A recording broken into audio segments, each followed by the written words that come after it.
to The Hinge with Noel and Jake, a spiritual meander on the mystery of being human. Hello, Jake. I know. Yeah, so we were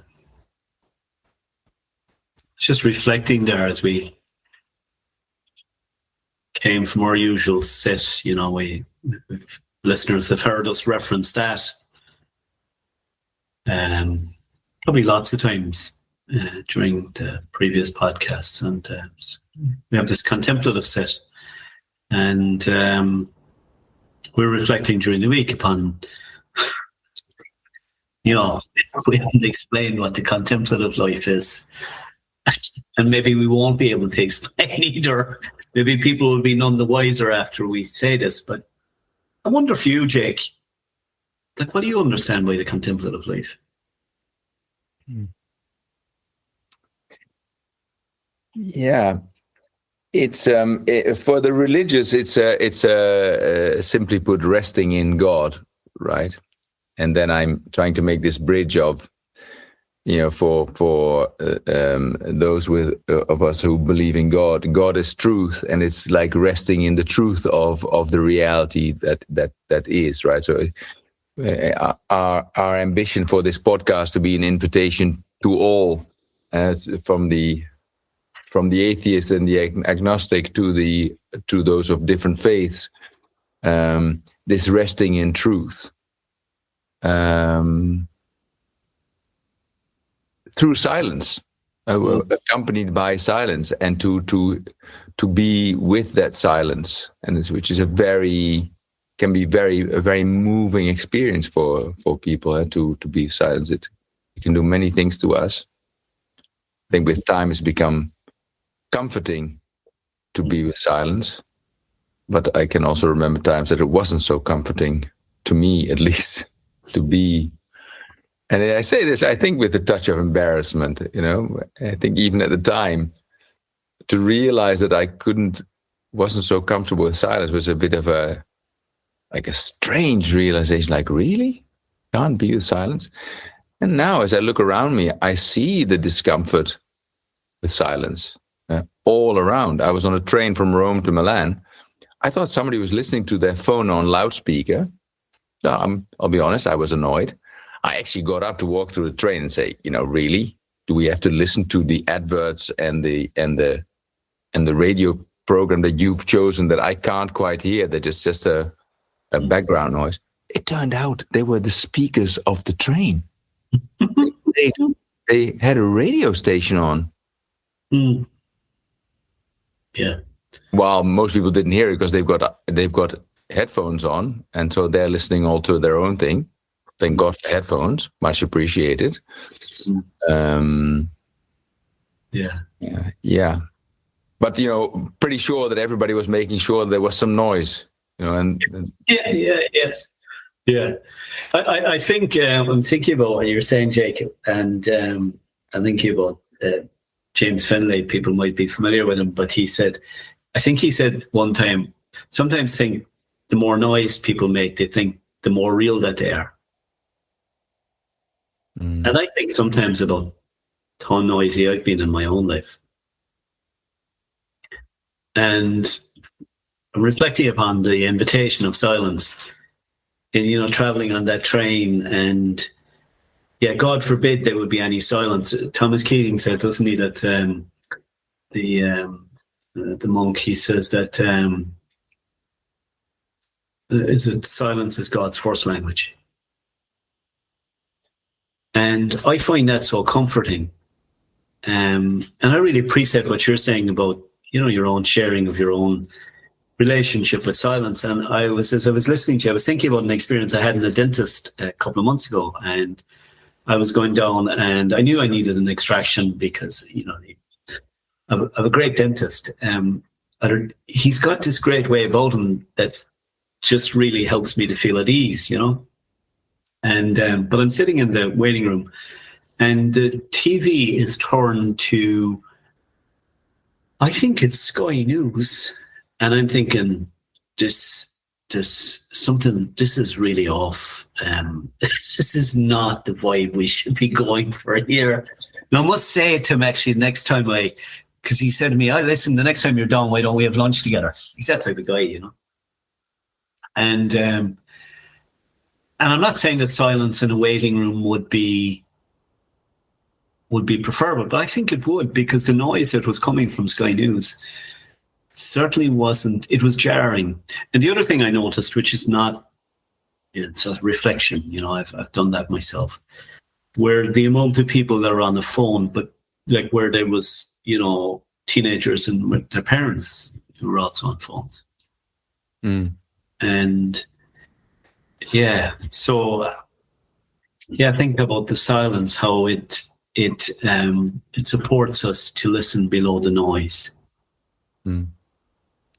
I'm in a monastery in just outside of Verona right now, where I came here for the first time 10 years ago, and since then I've organized also a couple of retreats here. And one of the retreats was an Ignatian spiritual retreat that we named "Navigating the Unknown." It's not in Ignatian spirituality. This is not an original title, but it worked. It was a silent retreat for executives. Okay. And so there were short exchanges, and then people would go away for some silence with some instructions to either to journal or to meditate, and then there will be plenary sharing. And this was very nicely designed with a group of 2 other people, and we very much enjoyed giving the retreat. And at the very last minute, we said, what shall we do during dinner? And I said, I would propose that we have silence during the dinner. And my partner said, well, we're not sure if people will be okay with that. I said, okay, so why don't we play some classical music, but at least no talking.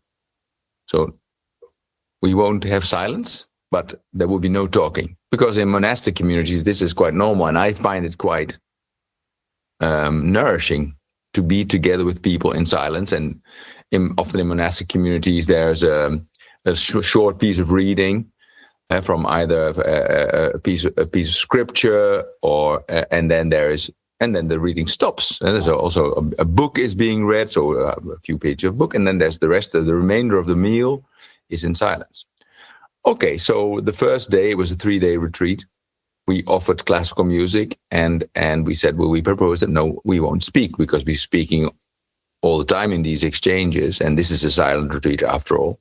So let's have this experience also of being together in silence. Okay, so we did this, and after the meal, we said, well, how was it for you? And they said, well, I've never eaten together with people in silence. So it was like a completely new experience, right? So the next day, my confidence had grown, and I said, well, can we also try to do it then? Would you like to try it without music? And people said, yes, let's for dinner, because that was for lunch. Yeah, let's do it. And so, again, we really supported people through it by having a debrief afterwards, after the meal. And people were really very, very happy. And so day 2 and 3, we ate in silence with the clanging of the spoons and the rest of the cutlery, but no music. And when we asked for the feedback of the retreat, of the entire retreat, I think out of the 10 people, 7 said that the most profound experience of the whole thing was eating in silence. So we designed a retreat for months. And the thing that they most took with them was that. But isn't that beautiful? I mean, you know, I'm joking. I didn't upset me, but I mean, you design all of this, and a simple thing as that, being together and experiencing some form of union, union with God, but perhaps through the togetherness, silence. Yeah, I mean, just as I was listening to you, I was thinking about you and your colleagues, and wondering about, I wonder whether your colleagues, like a lot of us were like, oh, hold on one sec, no, Jake, silence. You know, like, so where you started, but as you said, the confidence grew. You know, let's go another little bit more. Let's push this out a little bit more. And I think about the contemplative life, and I think about silence, how it really does invite us into a deeper intimacy, but also how it can be unsettling, initially. And as I was listening to words of William Blake came surfacing up, that he said, silence is the only time of the day that Satan doesn't find me. And I understand what he means by that, is that silence is, when he talks about Satan, like the kind of neurosis, the kind of madness. Like it's the difficulty, isn't it? I think sometimes with words like Satan, God, they've come so loaded with things. And the silence, I think, strips away back to the essence, to the felt embodied experience of communion. And I understand the contemplative life. I was listening to you about, I think you said beauty and truth and goodness, I guess, reality, ultimate reality, that there is only one, and that the contemplative life is about, for me, finding my and our part in that reality. And it makes room for, the truly me, which is a kind of bit of a kind of another poet, Pablo Neruda, but where, he, in one of his poems, I think he also talks, like, it feels to me very contemplative, which is about really simply being present beyond my ideas of who I am and who you are. Yeah. Like, do you ever find that, like, I'm sure, and listeners probably find this, like, so maybe you meet somebody for the first time, and suddenly there's this whole story begins to develop about them. Or maybe you're on a bus sometimes and you're looking at somebody, and next thing you've added a wife or husband, maybe a separation, a whole pile of things. And meanwhile, your own life is there in front of you, and you can't even read the reality of that. Yeah. And I think you, in a way, you're already talking about the enemy. Right. And so to be dealing with the blinding light that is the truth of you, that you never stop to contemplate, is shocking when you are actually daring to sit with you without the distractions of what's wrong or right with other people, just you, and the realization that you are perfect as you are. Say that again, Jake. That's some line, isn't it? Yeah, and it's very moving to realize there's nothing wrong with me. I am like God. I am that I am. I am in that. I'm part of that.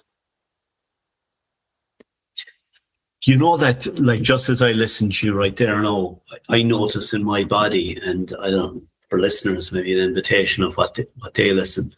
I am that I am. Like, I simply am.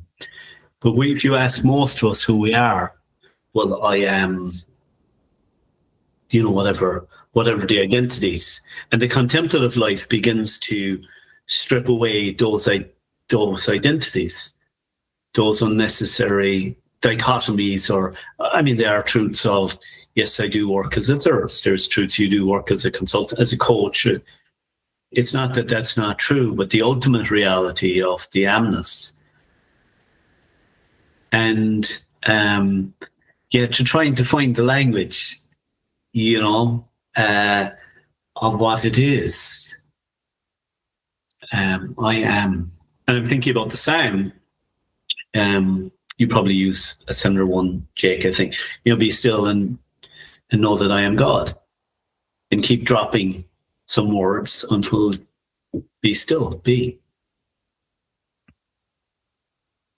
Simply be. In a world that insists that we're doing. What are you doing with yourself now? You meet somebody after a school union. What are you doing with yourself right now? Yeah. What will you be doing then? Yeah. You're doing this course. Oh, what will you do then? I am that which needs a little bit more tinkering. Ad infinitum. And I don't wish it on other people, but I'm calling it off on myself. Yeah. And the beauty of being in a place like this, just outside of Verona, in a place by the Stimatini fathers, very simple, humble fathers, great guys, great hospitality, to have the space to be a little bit away from the world and to sit here and say, there's nothing to do. There's nothing left for me to do. I can do something. I can record a podcast. I can celebrate what I have. But I can also do nothing. I can just be. Just sit in the chapel with no one there, with no distraction. And maybe with a little moment of the absence of the enemy, of Satan. And people don't like these words. I'm part of a support group that supports the Catholic Church through coaching, and we had this conversation. People didn't like the word enemy, and like, what is this political hygiene of a word you are uncomfortable with? It says everything about you and nothing about our faith, because there is an enemy. And in secular language, we probably say it's the ego or the little me that is derailing us. It's nothing. Love your enemy as you love yourself.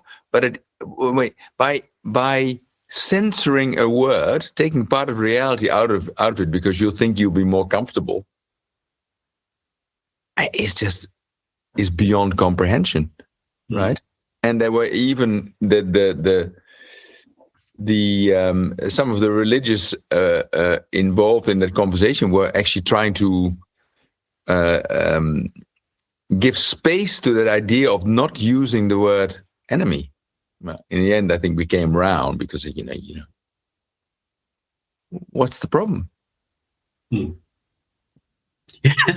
little me. I'm listening to you. Yeah. What's the problem? Like, the little me is a big problem, isn't it? Yeah. I mean, the little me has been a big problem in my life. Yeah. Because the little me insists all the time on dominance and this kind of sense of control. Yeah. So how dangerous is it to say, you know what, I'm going to delete the concept of little me out of my life. So what, you won't have to deal with it? You think it'll go away by not giving it a name? I mean, why do you think it was given a name? Satan, the enemy, ego, your ego. So you can do something with it.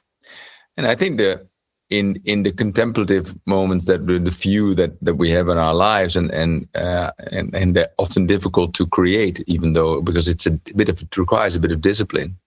It does. That space of meeting your larger possibility that is there, but it needs silence to make contact with it. Silence is the hinge, isn't it? Like, it feels like Jake has just says listening to him.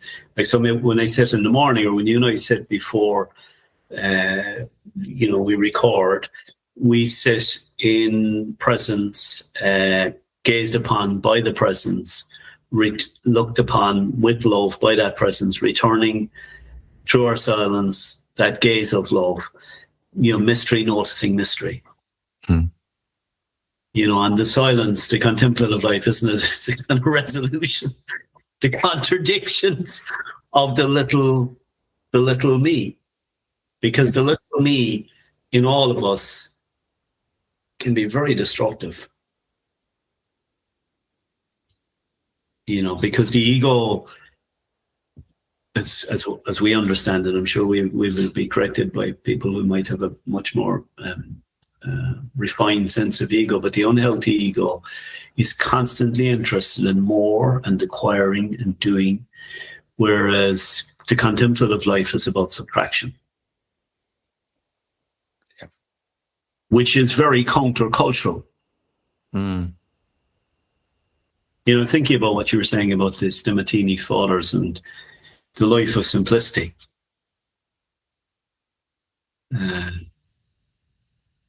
The contemplative life is that invitation towards a life of simplicity, humility, so that I might be a little bit more useful,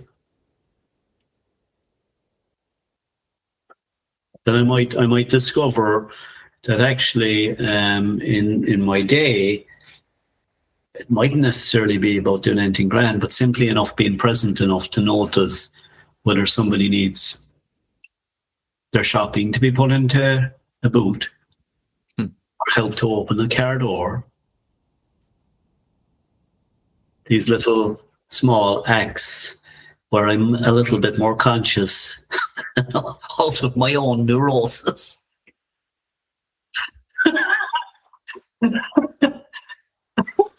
And I'm also, you talked in a number of episodes. You've talked about my willfulness, and that's beautiful to see here with these fathers. The practice, of course, is giving up the will.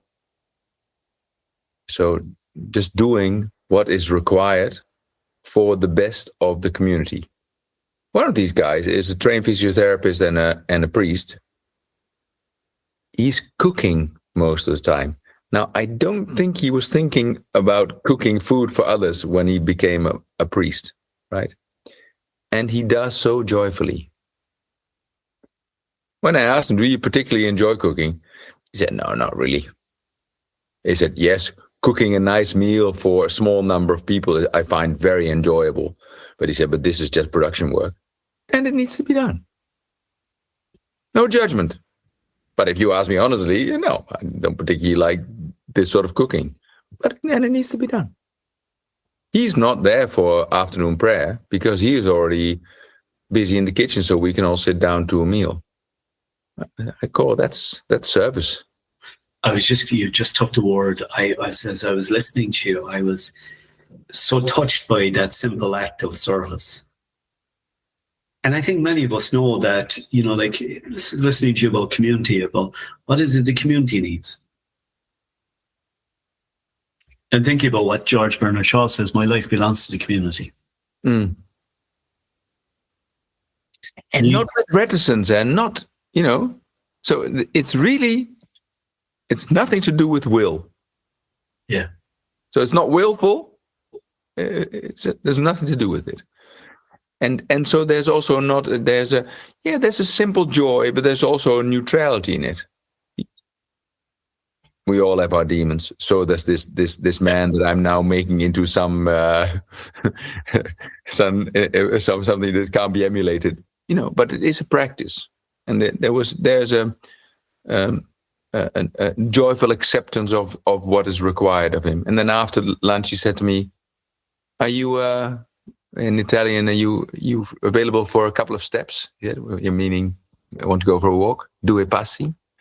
He took me for a walk and he showed me around. He told me about his area. And to be in the company of people who live there, that is very nourishing. And it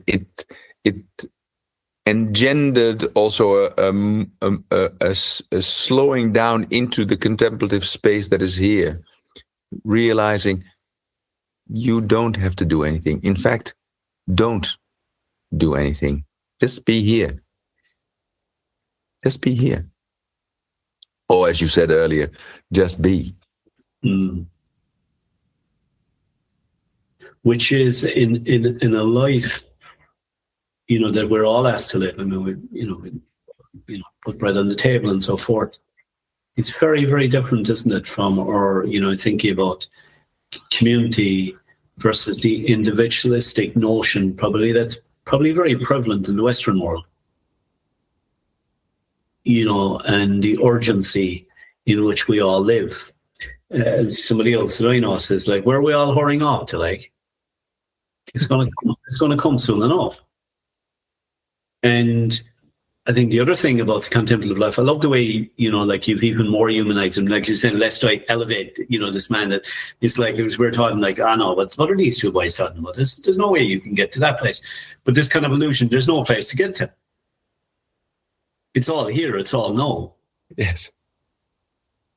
It's all in this moment. And one of the great gifts I found in the contemplative life, I'm not always contemplative. I certainly am not always contemplative. But I was curious. I remember when I came across it first, and I remember as a young fella growing up in a farm in West Cork, and there's often you're out in the land and you're working, and there was favourite places I had in the farm, and I had no language for this when I was younger, because you're young and you don't have a language, and I think language would probably imprison the experience. I realised when I first came across the word contemplative and contemplation, that's what I was at. Because when I was young, I would volunteer for jobs on the farm that involved working on my own, not because I didn't enjoy spending time with my brothers, or my sister, and I loved the quietness and nature and the running streams, and I could be fencing, and I was saying that's what I was after. I mean, I didn't think as a 14 or 15-year-old boy, God, you're a real contemplative, Noel. You're a real contemplative farmer, But looking back, when somebody was like, it was like this light bulb went on. That's what the contemplative life. Because I found in those moments that I was more present to myself than in any other time, and yet any sense of me had completely disappeared. And I think about why, I don't know, what do you think, Jake, but why silence might be threatening to some of us, particularly the ego, but because there's a certain kind of stripping away, and that can be very unsettling initially. Like, I think your own honesty around saying, God, I just wasn't that comfortable with silence.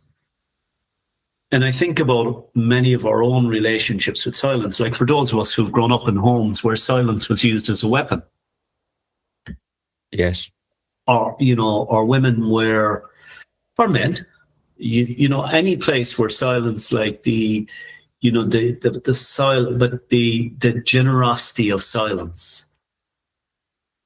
I remember facilitating a group one time, where pretty much in a lot of the group, a process group, we sat in silence, and there was more work, I believe, happened inside than any words that I was ever saying. Yeah.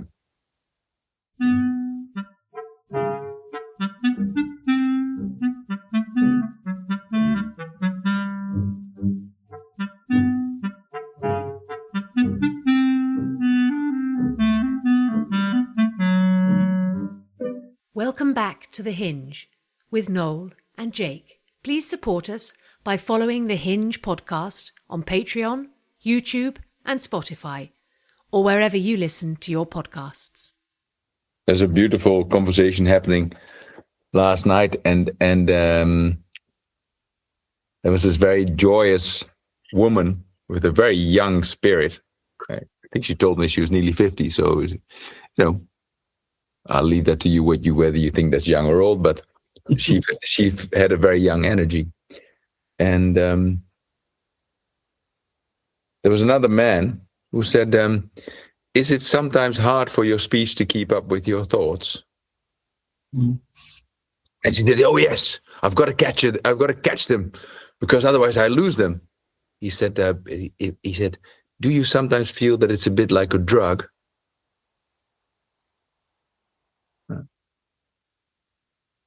And this presence of this guy, and also these questions, really slowed down the space. It slowed down the space because it was enjoyable to hear her talk, and especially to witness her excitement. But there were also too many words. Mm. It's okay to drop a little bit of silence. Mm. Without having to worry that somebody will take away your word or jump into the space. And especially this space seemed very much like nobody was going to interrupt her. We were all very happy for her to tell her story, but she was also allowed to draw breath. and think for a moment. I could really connect to it because I have a similar experience. Often I had to say so many things that I was almost tired at the end of the day because of the amount of words that I felt I needed to express, to get it out, to capture something. And actually it captures less and less. Mm.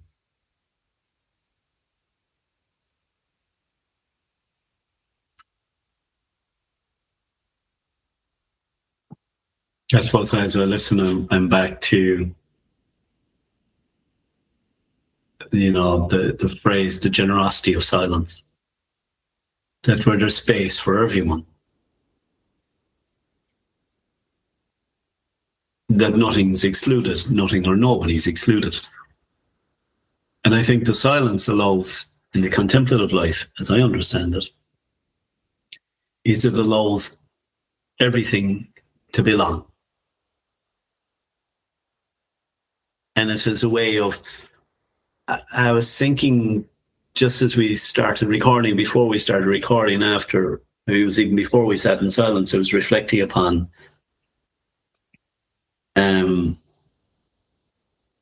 the line from The Little Prince, one of the lines from The Little Prince that says, what is essential is invisible to the eye. It can only be seen with the heart. And, in contemplative teachers might talk about the non-dual, maybe somebody else might talk about third eye or, but where we move from dualities into less of the dichotomies of the black and white, because things are never that black and white.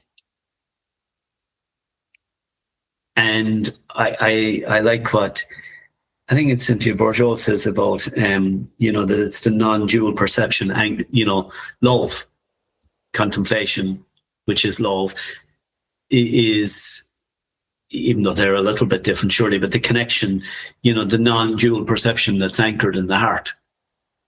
And a neuroscientist would say putting the head into the heart. So that we see, and I really resonate with what you're saying, Jake, to touch my own heart, where, God, I feel like I'll have to get it all out now. And sometimes as I'll sit with people, they'll kind of say, well, like, I've got 50 minutes, so I need to get it all out. And I say, what might it be like to pause? Just to slow down. So that we touch that inside us that is, because maybe we've prepared something. I don't know if anybody's done that, like you've made a speech or you've prepared something, and it's good to prepare, the words of a famous Corkman, and writing, failed to prepare, prepared to fail, you know what I mean? And but where you've done a speech or you're prepared for something and you're going to give it, but as you're listening inside, and if you can be present, that maybe something comes to you in the moment, and you don't know why it comes, but it comes, and that's the very thing that feels like needs to be shared. But often that feels. Can feel risky, and it still feels risky sometimes. Mostly not, but I can very well remember that it felt risky. The courage of saying, I had a friend who used to say, "I'm over prepared, understructured." it kind of like what I read by that is like, I've prepared my entire life for this moment, right? Because I am here. And I've been asked to be here, and what I can offer is what I am at this point. No need to prepare. No real situation. I'm waiting to speak. I'm just listening. But very often, in a little bit of agitation or frustration because you think that somebody's totally got it wrong, you're just waiting for them to finish talking so you can make your brilliant point or give your opinion. and it's unattractive and ineffectual. And in a world, and this is just an opinion, but it seems to me that I experience in a world that is so focused on doing and efficiency, so getting the maximum return for the energy put in, but what comes out is of a very low quality. So there's a high output of nothing, a high output of nothingness, whereas the contemplative life seeks much less the efficiency and far more the effectiveness of something. So very little with very high impact. Mm. Often when you have when I'm when I'm being directed in spiritual direction, as you talked about those sessions where there's a lot of silence, you have half an hour of silence in spiritual direction. Any questions, Jake? No, I think they've all been answered. It sounds kind of funny, but it's often like that because all of the things that you bring with you that needed discussing actually turn out to be pretty irrelevant. Mm. Yeah. Who knew that silence could speak so much? You realize that there's nothing to ask. Like the teacher of mine one time said, any questions, I don't know that I shared this previously. I know we spoke about it. I was like, like I'm 2 years and I said, like, I have no question now for this man, and like I've kind of signed up for this thing for the last 2 years. I have no question for him. And I was thinking to myself, I have no question for him. And I began to write a poem which was on questions. It was like, welcome to the question of why there is no question. And I realized that it was okay not to have a question because there was something in me that was kind of telling me, the first surface of my listening was telling me I should have had a question. And then like you in spiritual direction, James, it's okay. Not because I know it all, because I don't. Absolutely, I don't. And what the contemplative life helps me to become present, so that the situation or the time or the moment, that if I can access that silence inside me, that I sit with sometimes, nearly all the time as a practice in the morning, and hope that thread isn't broken during the day, then I might know how to respond in a way that's not efficient, as you said, but effective. And I'm thinking about, the love that flows out, the action that flows out from presence, as opposed to running around the place and, what do we need? What should we do? Well, all doing is best cultivated from a place of being. Yeah, and that's the drive for development, and it of course we must develop. Until we come to the end, we must try we must seek to improve ourselves, and that requires discipline and application and all of that. But out of fear of getting it wrong or not doing enough, the answer isn't running around like a headless chicken and do 200 things. It's much better to be silent and quiet for 6 months and then do one thing. But the one thing that was rightly discerned, far more interesting. And in all sincerity, I mostly do the former. And I do those 25 things. And I'm like, and after a while, I need to do a reset and stop all of that.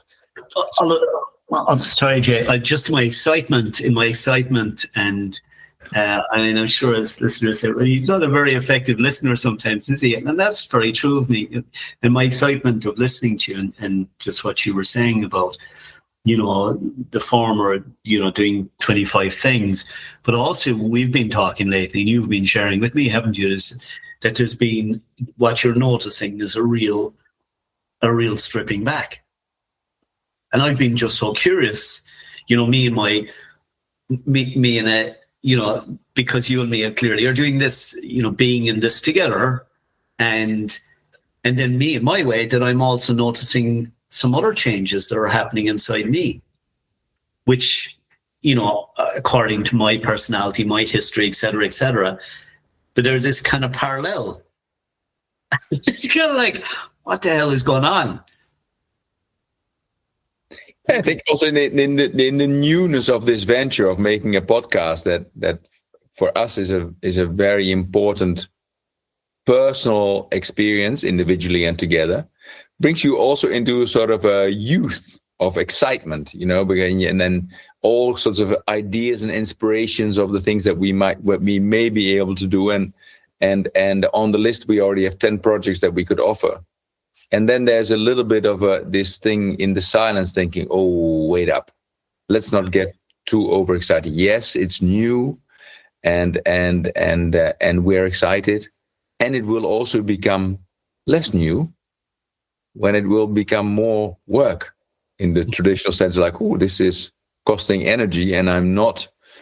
The energy of the overexcitement is gone. Now there's just the energy of it's important work to do.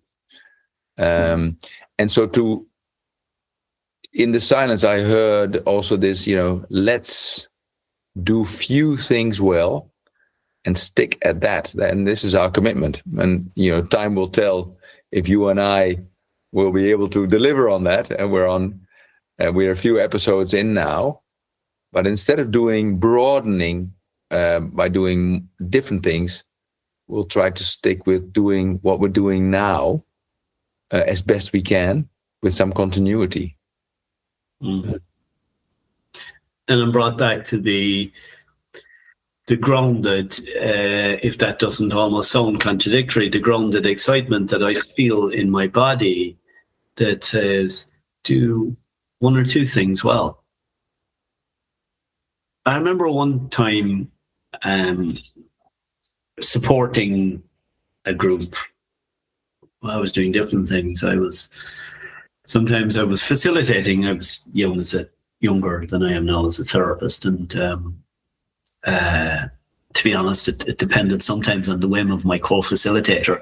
I mean, we talk about the generosity of things. I know for me that I think about that phrase right now, like I'm the generosity. I think we all are the generosity of God. The generosity of God offered me somebody like you, Jay, to co-facilitate a podcast together, and hoping there's a generosity in the listening, even though it's imperfect. Our listening is imperfect, but so with this facilitator, there wasn't always a generosity. It wasn't that I didn't learn a lot. I did. I learned an awful lot, including about the importance of a generosity. But one of the things I ended up doing a lot of practical things, and like making the tea for the breaks. And somebody was kind of remarking upon this, who was, there was a couple of people, more than one, that appreciated me being in the room. That's lovely to hear, and appreciated what I brought. And they were giving out about the fact that I was always making the tea. But for me, honestly, I had no problem making the tea. Because when I made the tea, I made it with the participants in mind. And I felt that was every bit as important as whatever facilitation I was doing in the room.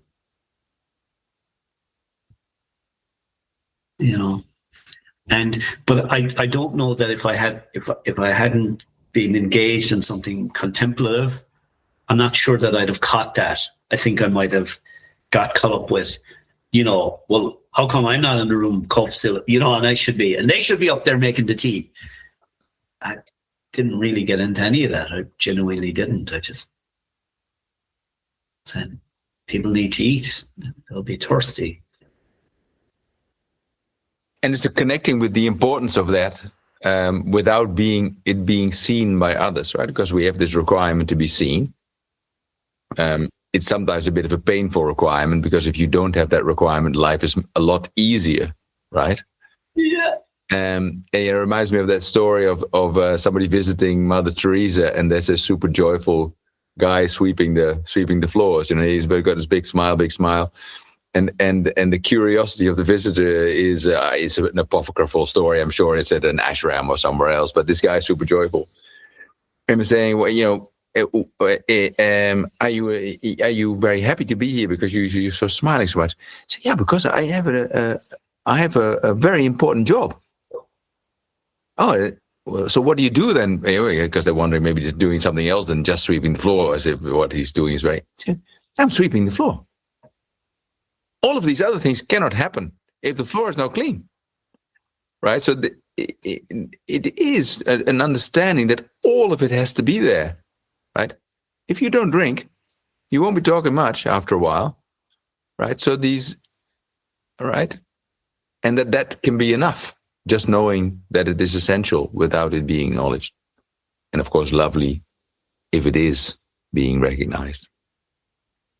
But I suppose, isn't it, Jake, that I love that story, and you know, and it fires, you know, synapses in my brain about other stories. You know, that desire in us all is, you know, like to be seen, to be noticed, see me, hear me, and you know, says, yeah, no wonder these two boys are making a podcast. You know what I mean? They must have a huge need to be seen and heard. But in all truth, the invitation and contemplation, you know, I'm borrowing something that people say is that my heart can become all yes.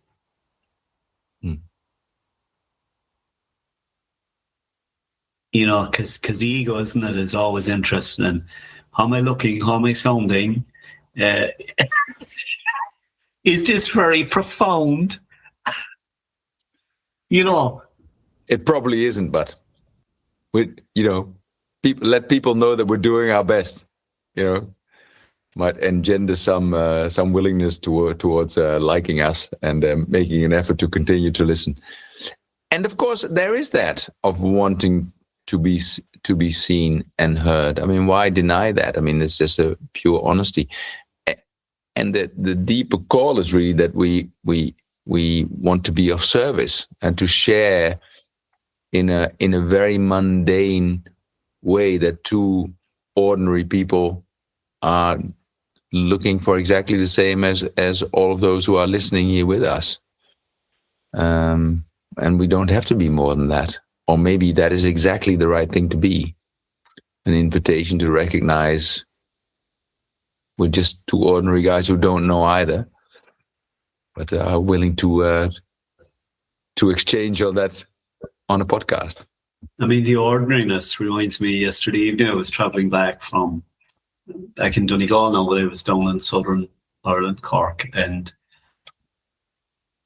I was travelling back the road. I was listening to Jackie Lewis, and she was talking about, from her book, Fierce Love, and she was talking about two people in her life, and she said that her mom said that they were two ordinary people making everyday choices to commit to a life of justice. You know, and I loved, you know, just so reminded me of, you know, that's it, ordinary.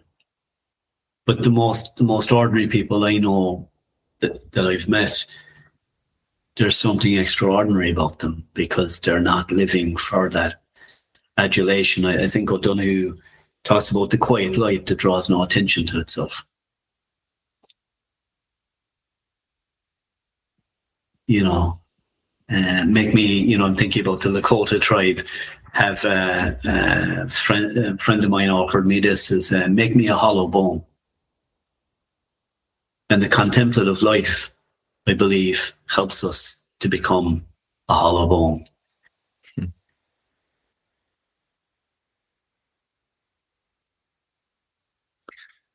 Reminds me of a story about my friend Rafaela. Her father had a limp. He walked back from after the Second World War as a drafted soldier in Mussolini's army after they got beaten by the Russians. He had to walk back. And there was a place on the truck, and there was a blind man behind the truck. And her father jumped off and put the blind man on the truck. And the blind man said, "What's your name?" He said, my name's Bedendo. Anyway, years later, she's with her dad after, she wasn't alive then, but 25 years later, they're on a tram and she's talking to her dad.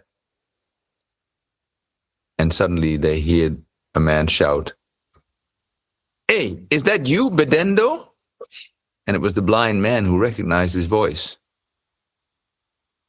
and thanked him thank you for giving me your space on that truck. And her father had a limp because he got such bad frostbite that he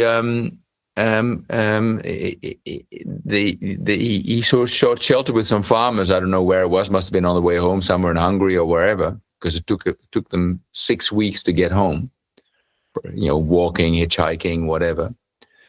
And the farmers knew that he had frostbite, and they knew that to help circulation, they should massage the legs. But the husband did the left leg, I think, or the right leg, and the wife did the right leg, or at least the other leg. And where the woman did the massaging, she was a little bit less strong. He had a slight limp because it hadn't worked as well, the massage. Anyway, her father had never told that story. He never said, "Oh, I gave some of my space on a truck so that a blind man could get home. He was blind because of a war injury. Obviously, he was a soldier." And when he died, there were hundreds of people who came to his funeral, whom he had helped in some sort of way, through service or by giving them money. And the family, his 3 daughters, didn't know any of it. He'd never told anyone about the things that he was doing at night. The poetry of that story, of that line, he never told anybody what he was doing at night. I mean, if that's not enough to crack open your heart, your my closed, cynical heart. I mean, when I listen to that, Jake, that just opens me in a particular way, and invites me back in. Well, what's yours to do, Noel? If it's making the tea, it's making the tea. It's sweeping the floor, it's sweeping the floor. And I was in a shop when I was traveling down to Cork lately, and there was a woman in the shop. The welcome that I got off her, she said, "Hey, how are you doing?" Not in a Cork accent, because I was in Mayo. And they don't speak as normally. But, and I said to God, I said, "That is a beautiful welcome."